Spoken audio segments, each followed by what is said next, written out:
അപ്പോൾ സ്വാതന്ത്ര്യ സമരത്തിൻ്റെ ഭാഗമായി രാജ്യത്തിലെ ധീരദേശാഭിമാനികൾ പട്ടാളത്തിൻ്റെ ചവിട്ടടിയേറ്റ്, അതുപോലെ തന്നെ പോലീസ് വെടിവെപ്പുണ്ടായി, ലാത്തിച്ചാർജ് ഉണ്ടായി, ഇങ്ങനെ ജയിലിലടക്കപ്പെട്ടു.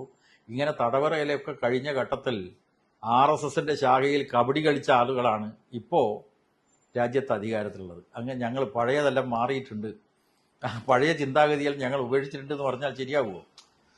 അതിനുശേഷം മാത്രമല്ല, ഞങ്ങൾക്ക് പഴയത് മാത്രമല്ല, ഇപ്പോൾ ഈ 2002 ഗുജറാത്ത് വംശഹത്യക്ക് ശേഷം ഈ മോദിയെ ബ്ലാക്ക് ലിസ്റ്റ് പെടുത്തിയല്ലേ അമേരിക്ക, അല്ലേ? ബ്ലാക്ക് ലിസ്റ്റ് പെടുത്തിയതാ മോദിയെ. ഇപ്പം എങ്ങനെയാ ട്രംപിനും അമേരിക്കൻ ഭരണകൂടത്തിനും ഇത്രയേറെ സ്വീകാര്യനായിട്ട് മോഡി മാറുന്നത്? പഴയത് മാത്രമല്ല, ഇപ്പോഴും തുടരുന്ന സാമ്രാജ്യത്വ വിധേയത്വം. അതാണ് ഒരു ഭാഗത്ത് ഈ ഹിന്ദുത്വം പറയുക, എന്നിട്ട് സാമ്രാജ്യത്വത്തോട് വിധേയത്വം,